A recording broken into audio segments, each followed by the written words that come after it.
Om Guru Brahma Guru Vishnu Guru Devo Maheshwaraha Guru Sakshat Parabrahma Tasmai Shri Gurave Namaha. கலையாத கல்வியும் குறையாத வயதும் ஓர் கபடு வாராத நட்பும் கன்றாத வளமையும் குன்றாத இளமையும் கழுபிணியிலாத உடலும் சலியாத மனமும் அன்பு அகலாத மனைவியும் தவறாத சந்தானமும் தாழாத கீர்த்தியும் மாறாத வார்த்தையும் தடைகள் வாராத கொடையும்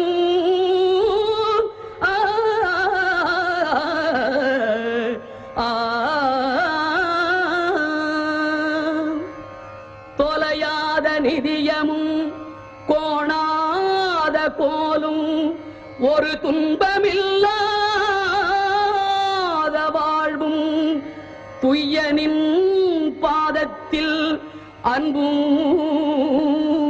உதவி பெரிய தொண்டரோடு கூட்டு கண்டாய்.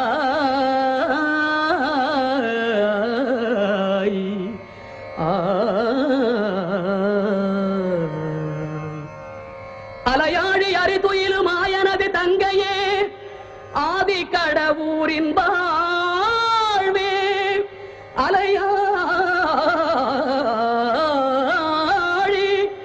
அறிதுயிலும் ஆயனது தங்கையே ஆதி கடவுரில் வாழ்வே அமுதீசர் ஒரு பாகம் அகலாத சுகபாணி அருள்பாமி அபிராமியே அமுதீசர் ஒரு பாகம் அகலாத சுகபாணி அருள்பாமி அபிராமியே.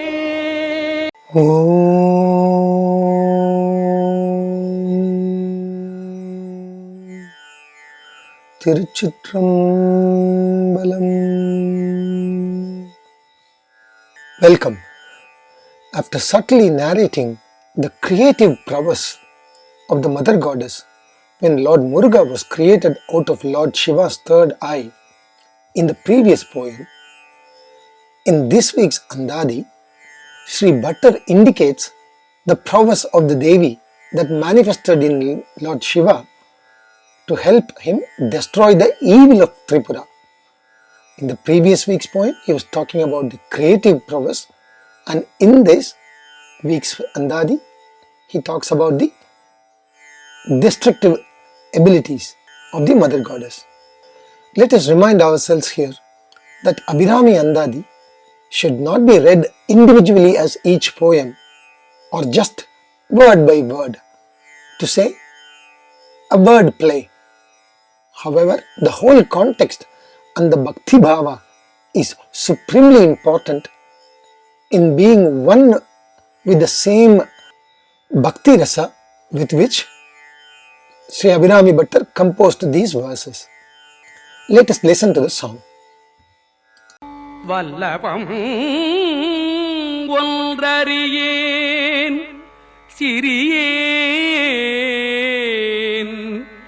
நின் மலரடி செம்பல்லவம் அல்லது பற்றொன்றிலேன் பசும்பொற்பொறுப்பு வில்லவர் தம்முடன் வீற்றிருப்பாய்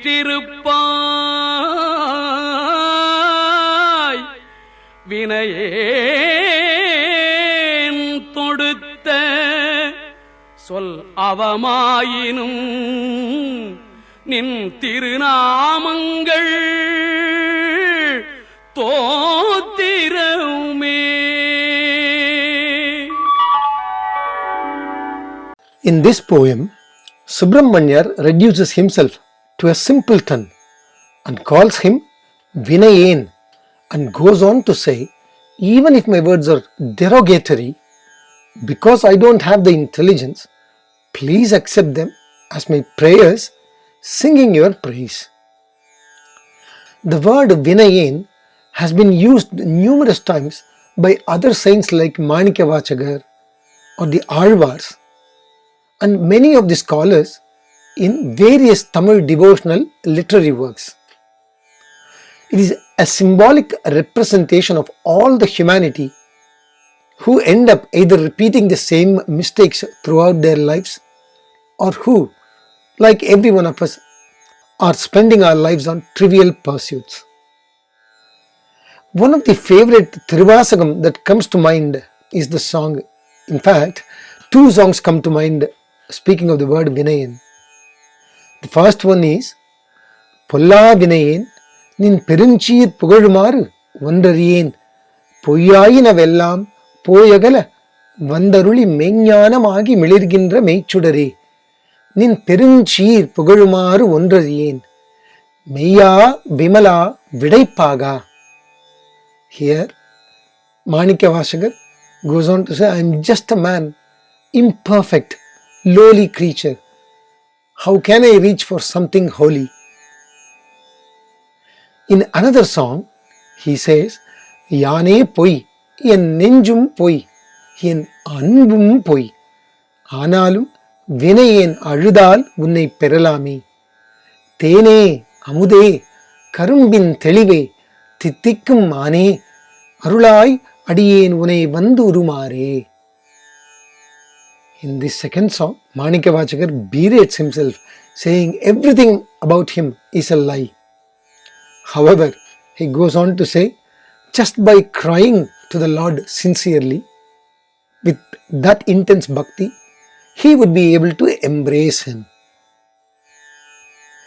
Coming back to the Abhiraami Andhaadhi, in a similar vein, Sri Subramanya cries to the mother goddess here and tells her, even if he blabbers something, it should be construed as totras or prayers.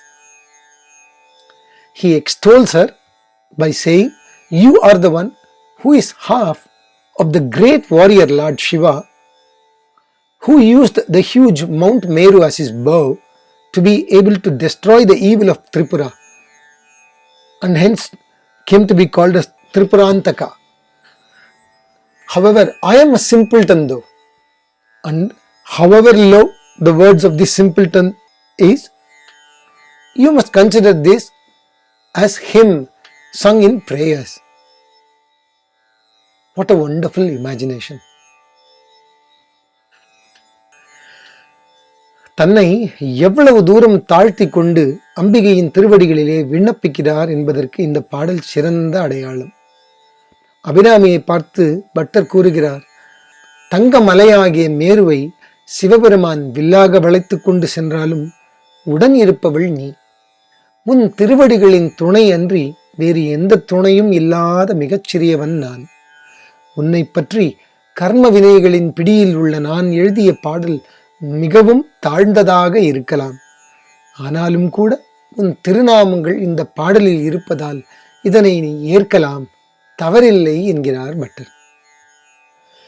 5 வயது குழந்தையை கூப்பிட்டு உனக்கு இந்த உலகத்திலேயே யாரை பிடிக்கும் என்று கேட்டால் அம்மாவை பிடிக்கும் என்று சொல்லும். உடனே அம்மாவை பற்றி 6 பக்க அளவில் கட்டுரை எழுது என்று சொன்னால் இந்த 5 வயது குழந்தையும் எழுதாது. ஏதாவது உனக்கு தெரிந்ததை எழுதி கொண்டு வா என்று சொன்னால் அம்மா அம்மா என்றுதான் எழுதி கொண்டு வரும். ஆனால் அந்த அம்மாவிற்கு அதைவிட உயர்ந்த பரிசு வேறு எதுவும் கிடையாது.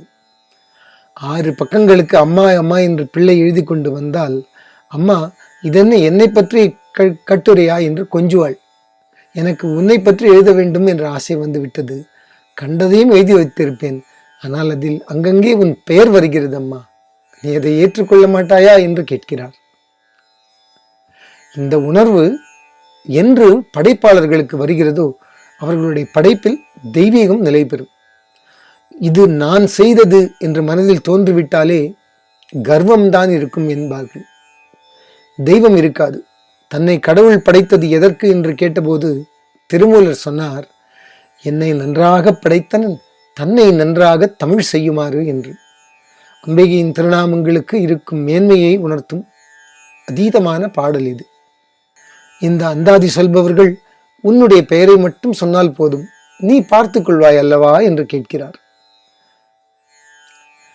அபிராமி பட்டருக்கு இங்கே மிக பெரும் சந்தேகம் எழுகிறது. அந்த அபிராமி பற்றி பாடுகிறோமே, அதற்கெல்லாம் நமக்கு அருகதை உண்டா? நமது சொற்களை அந்த அன்னை ஏற்றுக்கொள்வாளா என்ற சந்தேகம்தான் அது. அந்த சந்தேகத்திலேயே இந்த பாடலை சொல்கிறார் பட்டர். அம்மா, நீயோ உமையவள், அந்த சிவபெருமானின் இடப்பக்கம் வீற்றிருப்பவள், பொன்னாலான மேருமலையை தனது வில்லாக கொண்ட அந்த சிவபெருமானின் துணைவி நீ. நானோ ஏதும் அறியாதவன், மிகச் சிறியவன். உனது திருவடி தாமரைகள் அன்றி வேறு எதிலுமே பற்றில்லாதவன். நீ எங்கே, நான் எங்கே?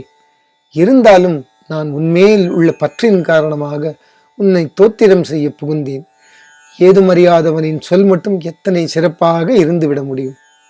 அந்த சொற்களும் கூட உளறலாகத்தான் இருக்கும். எனினும் அவை உன்னை தோத்திரம் செய்வதற்காக சொல்லப்பட்டவை, உன்னை தோத்திரம் செய்யும் எண்ணத்துடன் வெளிவந்தவை என்ற சிறப்பு மட்டும் அச்சொற்களுக்கு உண்டு. தயவு செய்து அச்சொற்களை அவை அவச்சொற்களாயிருந்தாலும் கூட நீ ஏற்றுக்கொள்ள வேண்டும் என்று சொல்லி முடிக்கிறார். வல்லபம் என்றால் வலிமை, திறமை. பல்லவம் என்பதற்கு இளந்தளிர், கொடி, தாழ்ந்த என்று பல பொருள் சொல்லுவார்கள். செம்பல்லவம் என்பது சிவந்த பாதங்கள் என்ற பொருளில் வருகிறது. சிவனுடன் வீற்றிருக்கும் பொழுது தாழ்ந்திருக்கும் அம்பிகையின் பாதங்கள் என்று பொருள் சொல்ல கேட்டிருக்கிறோம். பாதங்களை கொடி போல் பற்றி கொள்வதாக பட்டர் பாடுவது சுவை. முன்பு அடியார்களை கொடி போல் அபிராமி பற்றி கொள்வதாக பாடியது நினைவிருக்கலாம். வினையேன் என்ற சொல் தன்னிச்சையாக எதுவும் செய்யாமல் வினை பயனால் செயற்படும் ஒரு நிலையை குறிப்பதாக எடுத்துக்கொள்ளலாம். அபிராமியை பாடுவதும் வினை பயன், அரசனிடம் அகப்பட்டு கொண்டதும் வினை பயன். திறமையில்லாத எளியவன் ஆட்டுவித்தால் ஆடுபவன் என்று தன் திக்கற்ற சாமானிய நிலையை அபிராமியிடம் எடுத்து சொல்கிறார் பட்டர். எந்த வகையான சிறப்பும் திறமையும் மற்ற சாதாரணன் அபிராமியை தவிர வேறு எந்த பற்றும் இல்லாதவன் என்று ஆதரவற்ற தன் நிலையை சொல்லி அழுகிறார் பட்டர்.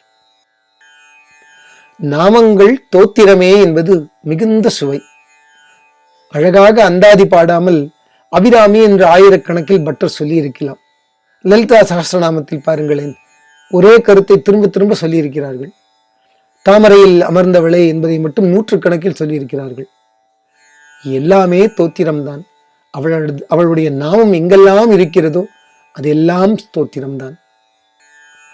வல்லபம் ஒன்றறியேன் சிறியேன், நின் மலரடிச்சை பல்லவம் அல்லது பற்று ஒன்றிலேன். பசும்பொற் பொறுப்பு வில்லவர் தம்முடன் வீற்றிருப்பாய். வினையேன் தொடுத்த சொல் அவமாயினும் நின் திருநாமங்கள் தோத்திரமே.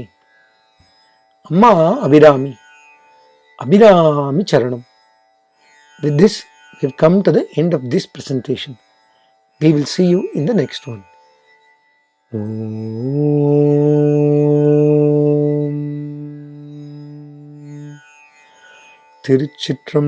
திருச்சிற்றம்பலம்.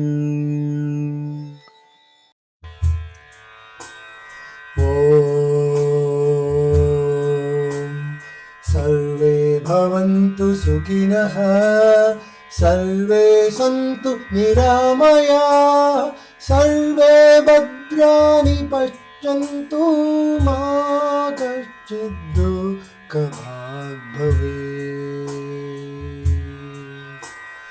असतो मा सद्गमय, तमसो मा ज्योतिर्गमय, मृत्योर्मामृतं गमय. ॐ शान्ति शान्ति शान्ति.